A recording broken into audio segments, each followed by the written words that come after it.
Cześć, witajcie na kanale Tort. Znajdziecie tutaj lekcje uczące Was malować obrazy krok po kroku, od zera do samego końca. Jeżeli spodobają nam się nasze filmy, zostawcie nam suba oraz kliknijcie łapkę w górę i dzwoneczek, żeby nie przegapić nowości. Zachęcam Was również do kliknięcia w link w opisie. Możecie zostać naszym patronem, czyli wspierać nasz kanał na naszym Patreonie. Oraz możecie znaleźć więcej naszych obrazów, które tworzymy na bieżąco w naszym sklepie Etsy. A teraz zapraszam Was do obejrzenia materiału. Oglądając dzisiejszy film, nauczycie się jak po kroku stworzyć swój własny ekspresjonistyczny pejzaż. Link do pobrania wzoru tego obrazu znajdziecie w opisie filmu w linku poniżej. Dobrze, teraz kiedy mój obrazek wysechł, zaczniemy sobie szkicować już te elementy, które pojawią się na tym całym podkładzie, czyli może zacznę od chatek. Znowu pobieram troszkę większą ilość wody. Mieszam sobie to tym razem z czarnym, żeby już to było ładnie widać jako szkic na tym podkładzie. I zaczniemy sobie od pierwszej chatki. Pierwsza będzie tu trochę bliżej nas, z przodu większa. I wykonuję sobie szkic. Zaczniemy tutaj od dachu, później duże takie skosy do dołu.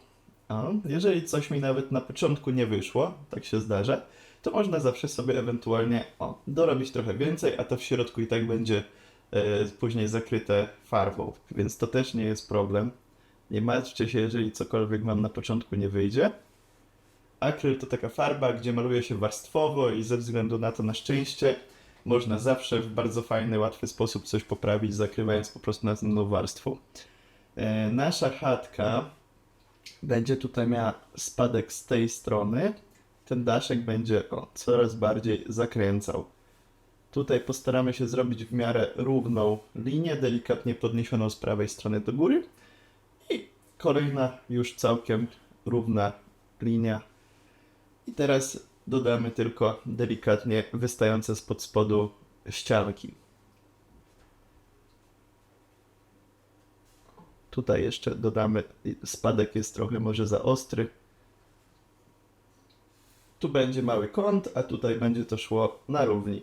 To będzie nasza pierwsza chatka. Tutaj jeszcze stworzymy sobie kominek. Kominek będzie wystawał do góry.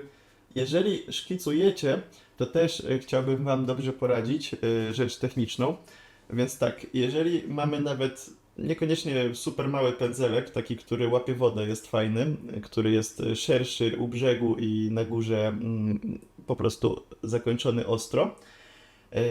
Szkicować jest wygodnie wtedy, kiedy on jest bardzo ładnie nasiągnięty wodą, więc nabieramy sobie dużo wody. Pobieramy sobie farbę, ten kolor, w którym chcemy mieć szkic. Ja ten pędzelek nawet jeszcze tak sobie zakręcam, żeby on mi się jeszcze bardziej zaostrzył na górze. Nie musimy tego pędzla trzymać na końcu, możemy sobie go złapać tak, jak nam po prostu jest wygodnie. Ja z reguły trzymam pędzel do szkicowania tak jak długopis, czyli na samej górze. I jeżeli obraz wysechł, bo to jest akryl, więc możemy korzystać z tego jako po prostu zaleta, możemy sobie zawsze oprzeć rękę. Wtedy zamiast używać całego ciężaru ciężkiej ręki, pracujemy samą dłonią, a nawet samymi palcami. Możemy wykonywać precyzyjne ruchy. I cały bajer polega na tym, żeby po prostu trzymać to pod odpowiednim kątem, czyli kąt prostopadły, jeżeli chcemy mieć cieniutką kreskę. Zobaczcie. A jeżeli chcemy mieć grubszą, to po prostu ten pędzel obracamy bokiem. I ten sam pędzel z tą samą nałożoną farbą da zupełnie inny rodzaj kresek.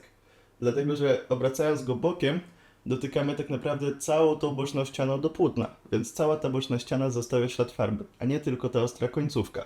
Dlatego chcąc szkicować cienkie kreski lub podpisując się już na gotowym obrazie, warto zawsze trzymać odpowiedni kąt, taki, żeby te kreski były jak najcieńsze.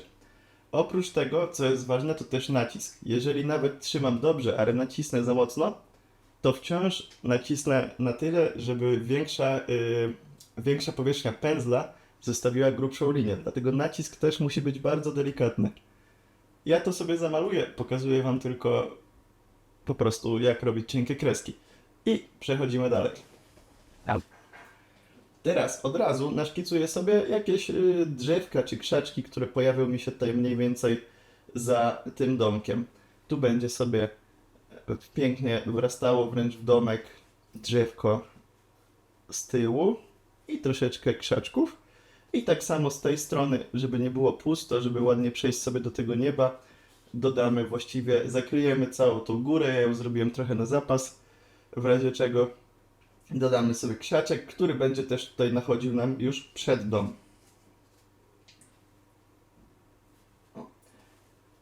To, że to jest czarne, nie ma w tym momencie znaczenia, bo tak jak mówię, akrylem malujemy warstwowo, więc nie ma się czym przejmować. Dodamy sobie też jedną małą chatkę tutaj z tyłu. Będzie tylko widoczna sobie ściana z boku, trochę też wyższy ten daszek. Tutaj trójkącik, i druga ścianka. I też jakieś, powiedzmy, drzewko obok. Jeszcze jakieś drzewko na horyzoncie. I mamy właściwie szkic obydwu chatek, który bardzo fajnie pokaże nam perspektywę. To jest daleko, to jest blisko, dlatego jest większe, to jest mniejsze. Teraz możemy przejść już sobie do nieba, będziemy też wiedzieli, gdzie tego nieba już nie trzeba poprawiać, dlatego że w tych miejscach już będą tak naprawdę chatki i drzewa. Więc taką kolejną rzeczą odnośnie nieba wezmę sobie średniego rozmiaru pędzel, wytrę go, bo był trochę ubrudzony już w tych ciemniejszych kolorach, a będziemy teraz już pracować nad chmurami. Pobieram sobie kolor biały. Pędzel wciąż jest delikatnie brudny, więc ta biel będzie jeszcze taka bardziej podchodząca pod błękit, ale mogę sobie takie pierwsze miejsca, w których będą chmury, fajnie pozakreślać pędzlem. Na ten pędzel pójdzie jeszcze później szpachla, ale ja lubię malować w taki sposób, żeby w razie czego łatwo móc coś poprawić, to robię to najpierw na płasko i dopiero później, jak jestem tego pewien w 100%, to już pogrubiam tą szpachlą.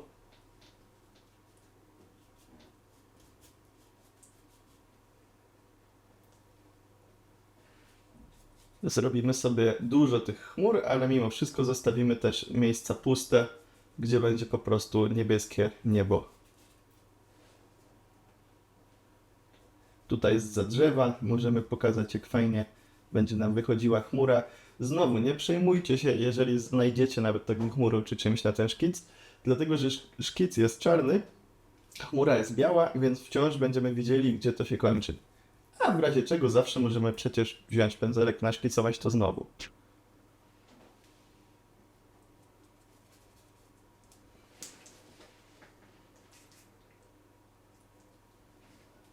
Tutaj zrobimy kilka pojedynczych chmurek, mniejszych. Też pokażę to trochę perspektywę tych chmur. Nie wszystkie muszą być wielkie. Tu zostawimy troszkę pustej przestrzeni, a tutaj znowu zrobimy takie natłoczenie tych chmur. I będzie dzięki temu nam tutaj się malowała taka fajna kompozycja.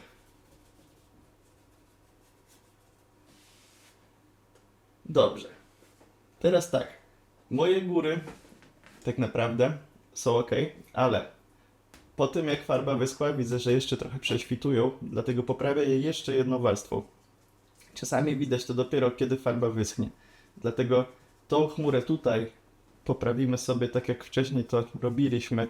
Ten niebieski z leciutką domieszką czarnego, żeby troszeczkę bardziej szarawy. I teraz wciąż pobieramy wodę, ale troszkę mniej, tylko na brzeg pędzla, po to, żeby już ładnie zakryć grubszą troszkę warstwą farby. Bo kiedy widzimy, gdzie jest ta chmura, no to już właściwie, kiedy widzimy, gdzie jest ta góra, to już właściwie nie ma problemu i nie musimy tego jakoś omijać, albo się później zastanawiać, jakie to są proporcje. I pierwsza góra wygląda w porządku. Ona jest taka, wiem, że jednolita, ale tak naprawdę ten trzeci plan powinien być mimo wszystko taki mniej rzucający się w oczy, więc nie będziemy tutaj nawet cieniować tej góry. Ta góra tak samo w niektórych miejscach jeszcze niestety prześwituje i postaram się ją od razu przy okazji zrobić delikatnie bardziej niebieską.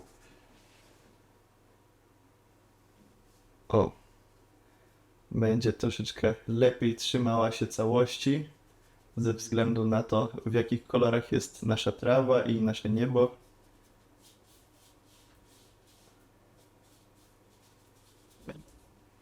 Okej, więc góry mamy z głowy. Możemy już sobie śmiało przejść do rzeczy następnych.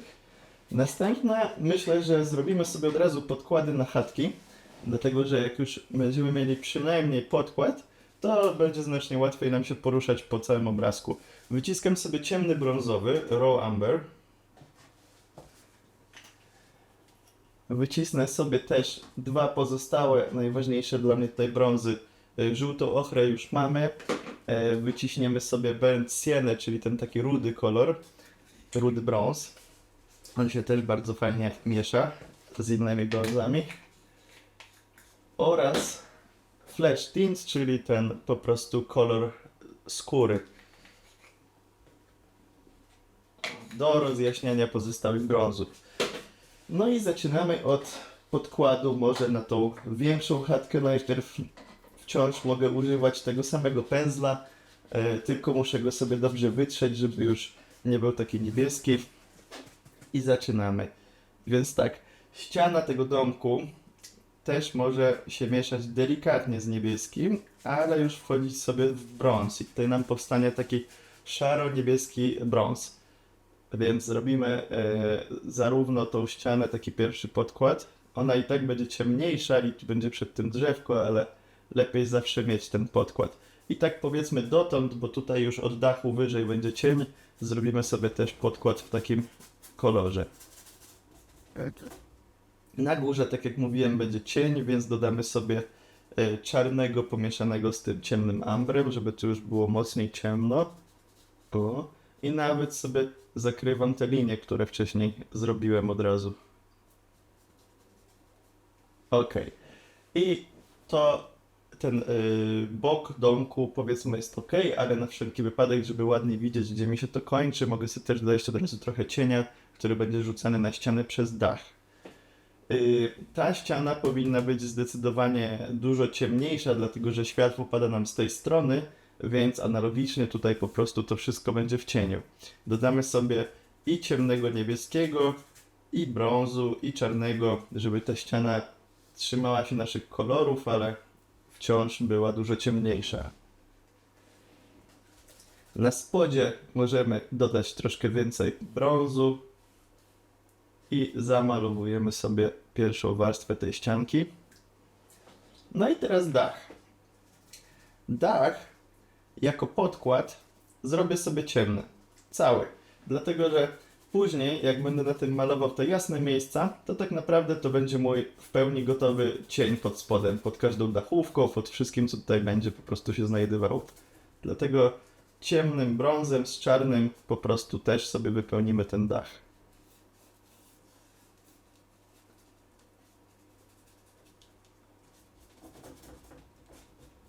Znowu sobie pobieram wodę, widzę, że już mi się zaczęła szarpać farba i brzeszkiem pędzla na górze wyrównuję sobie to. Kominek myślę, że też może być bez problemu na razie zakryty sobie takim ciemniejszym podkładem. Później wrócimy do tej chatki, teraz przejdziemy sobie do chatki, która jest daleko. Ta chatka jest mniejsza, więc analogicznie biorę sobie mniejszy pędzelek, po to, żeby było mi po prostu łatwiej precyzyjnie to zrobić. I tak, mieszam sobie tą jasną tintę, ten flash z brązem i ta ścianka zdecydowanie będzie tutaj jasna, dlatego że tak jak mówiłem, światło pada stąd prosto na tą ścianę. Dach natomiast będzie wciąż jasny, ale pójdziemy w troszkę inny kolor. Dodamy zarówno tego rudego brązu, żeby był trochę w kolorze dachówki, jak i tego przeciętnego brązu, czyli ambru, i wypełnimy sobie ten podkład na dach. Właściwie cała strona oświetlona tego domku jest już zamalowana podkładem. Widzicie, zajęło to dosłownie parę sekund. Teraz zrobimy sobie oczywiście całą tą stronę ciemną, dlatego że tutaj mamy ten mocny cień. I ewentualnie od połowy, żeby nie było aż tak czarno, dodamy sobie trochę już brązu. Na kamerze może to nie być jakoś bardzo widoczne, ale lepiej zawsze gdzieś delikatnie sobie te kolory zmieszać. Dobrze, no i mamy właściwie całą tą chatkę z tyłu też wypełnioną podkładem. Wydaje mi się, że możemy teraz zrobić podkłady pod krzaczki, te tutaj zarówno jak i te z tyłu. Jeżeli chodzi o krzaczki, to zrobimy sobie czarny z ciemnym zielonym. Zaczniemy też od tych mocnych cieni tu z brzegu, które będzie rzucał dom na to drzewo. To będą krzaczki. Tak samo gdzieś tu od spodu i trochę z tej strony na pewno nam się pojawi trochę cienia. I tak samo wprowadzimy sobie cień tutaj na ten krzaczek, który miał nam zasłaniać domek.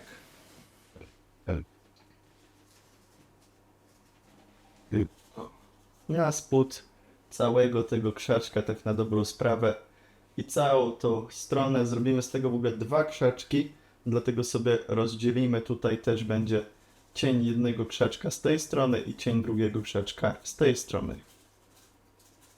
I tak samo przy samym domu będzie też trochę ciemniej. Jak chodzi o krzaczki, które są tutaj, zrobimy to samo, tylko dosłownie o ton jaśniej, dlatego że mimo, że tam jest cień, to jest to troszkę dalej. Dlatego rozjaśnię to sobie brązem z żółcią.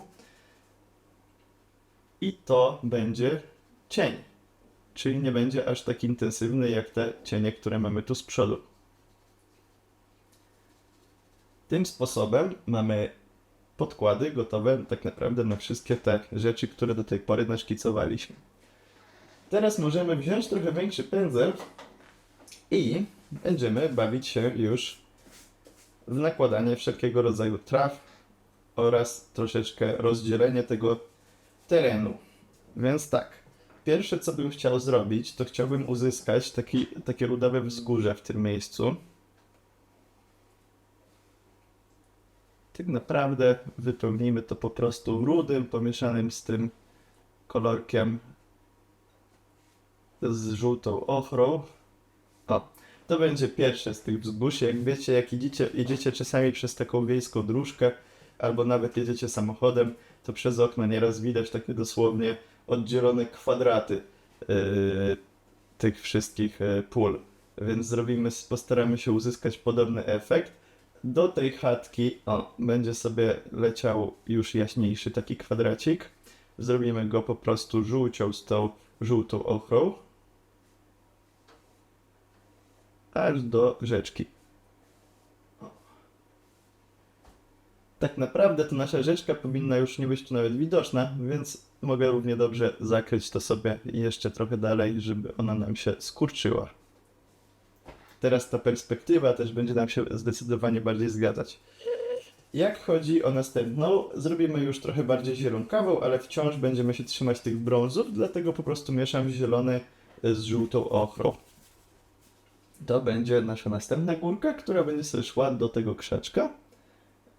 I tak naprawdę tutaj po całości do rzeczki i to samo spróbujemy na równo sobie tak przedłużyć. Ta rzeczka nam się trochę skurczy naturalnie. I to jest nasze kolejne pole. Myślę, że tu możemy już sobie to delikatnie ściemnić. Więc resztę zakryjemy sobie już troszkę ciemniejszymi zieleniami.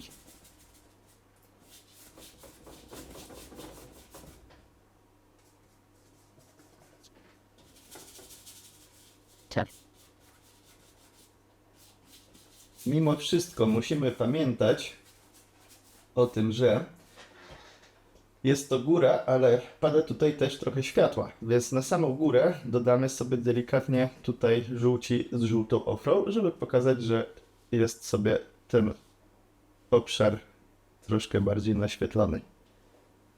Wiecie, im więcej powstaje cieni i świateł, tym bardziej trójwymiarowy i przestrzenny robi się nasz obraz. Dobrze. Teraz zrobimy sobie podkład.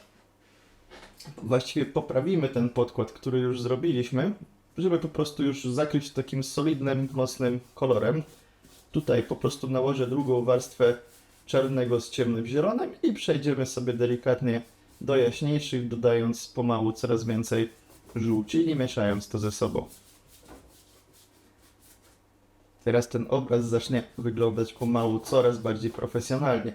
Całe to miejsce planuję zrobić po prostu na dobrą sprawę zakryte różnymi trawami i krzaczkami. Dlatego chcę, żeby tutaj było dość chaotycznie i żeby to nie wyglądało na zbyt równe. Dlatego, że te krzaczki będą też nam się musiały połączyć ładnie z tym polem. Teraz musimy zająć się tą stroną dokładnie w taki sam sposób. Więc zaczniemy sobie poprawiać podkłady tutaj dookoła chatki. Przy samej chatce będzie dużo światła, więc używamy żółtej ochry. Możemy nawet trochę w niektórych miejscach użyć tego flashu, żeby zrobić takie faktycznie kolory nawet ziemi, nie tylko trawy. I znowu pójdziemy sobie tutaj bardziej w żółcie i będziemy pomału przechodzić do zieleni. Dlatego będziemy coraz więcej sobie mieszać z tym kolorów zielonych.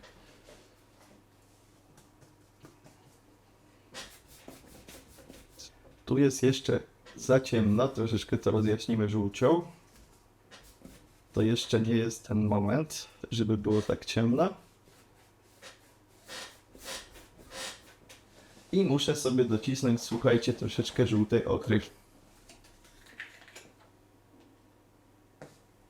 Oraz żółci. Teraz będziemy potrzebować tych dwóch kolorów najbardziej.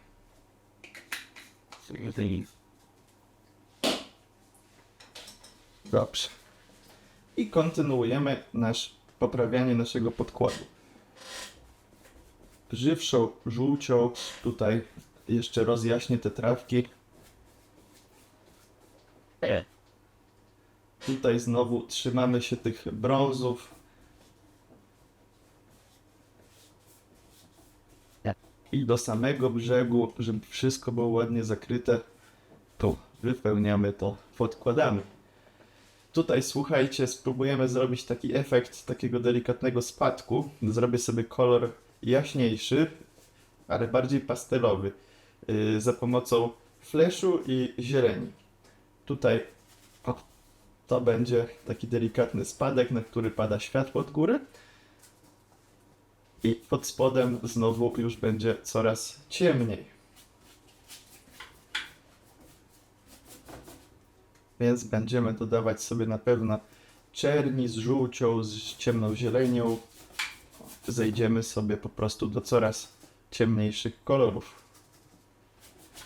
Mieszając też żółć z czernią, otrzymamy takie fajne, naturalne, zgniłe zielenie.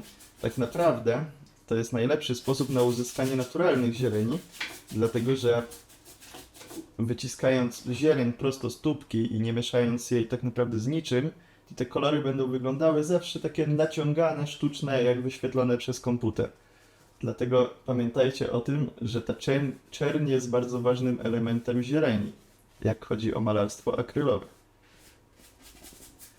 Poprawiamy sobie jeszcze troszkę ten cień przy samej rzeczce. Tym cieniem delikatnie sobie nawet tam podejdziemy do góry. I teraz robię przejście oczywiście między tymi dwoma kolorami, między jasnym, między ciemnym, tak żeby pomału to ze sobą zmieszać. Wszystko musi się ze sobą ładnie łączyć.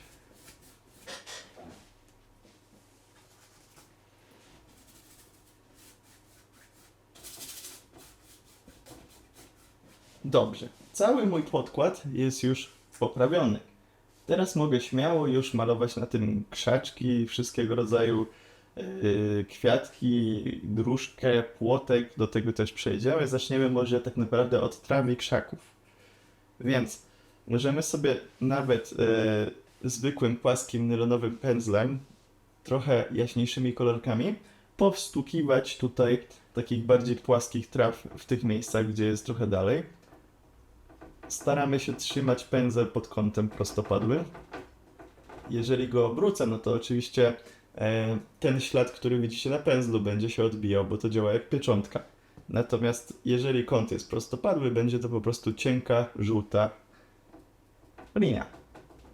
I robimy tych linii sporo obok siebie, co daje nam efekt takich po prostu szczegółowych trawek. chcemy tak naprawdę narobić tutaj dużo szczegółów, dlatego że jest to polana, jest to natura, a w naturze zawsze widzimy mnóstwo traw w takich naturalnych miejscach.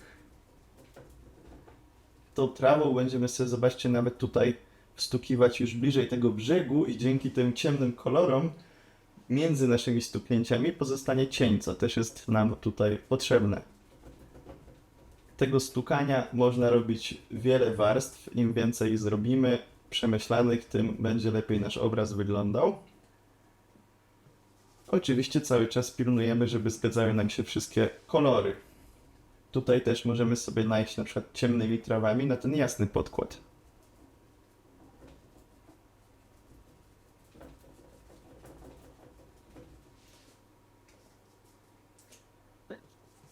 Tutaj znowu pomieszam sobie trochę już z tym brązem. Chcę mieć takich bardziej brązowawych trawek.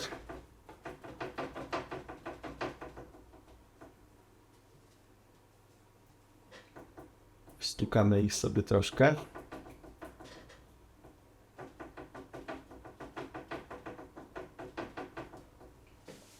Dobrze, możemy nawet troszkę ponachodzić paroma jasnymi trawkami na te ciemne krzaki z tyłu.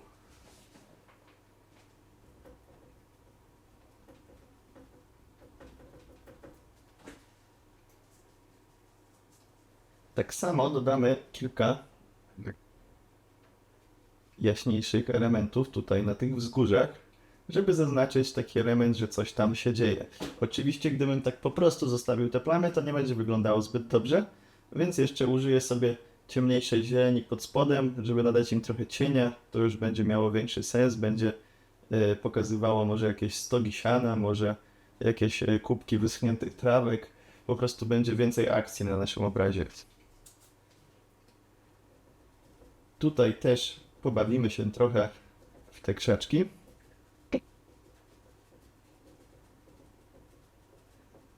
Obracając pędzel też uzyskacie inne efekty, więc może czasami nie warto robić to tak robotycznie i cały czas powtarzać to samo, ale tak nawet sobie możecie popróbować poobracać ten pędzel w różnych kierunkach. Myślę, że nic to nie zepsuje, a może dać ciekawy, fajny efekt.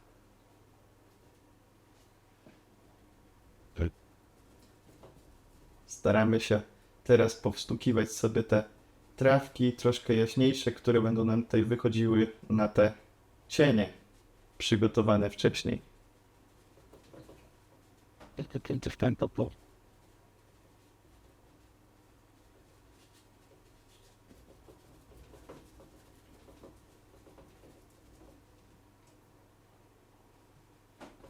I trochę też dodamy zielonych. Nie będziemy robić oczywiście wszystkiego wyschniętego. Będzie to przemieszane. Zieleń, żółć, pomieszana z brązem.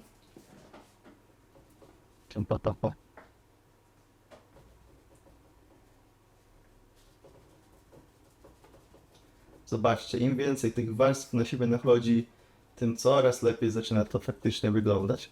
Pokażę Wam jeszcze inne techniki.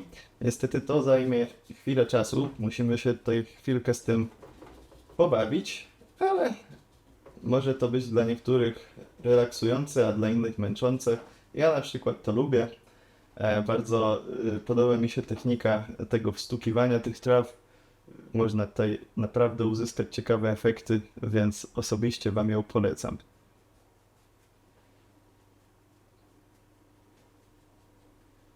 Możemy też w niektórych miejscach, gdzie widzimy, że jest troszkę grubsza warstwa farby, delikatnie poszarpać tym pędzelkiem i powyciągać takie po prostu szpiczaste te trawki.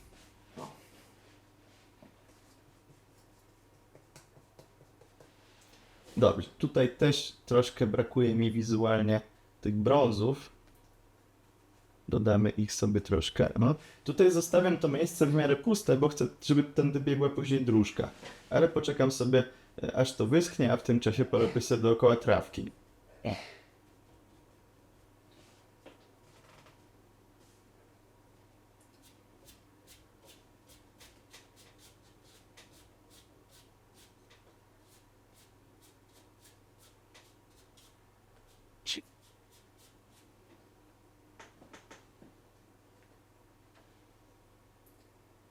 to dam sobie też troszkę brązowego światła na te górki.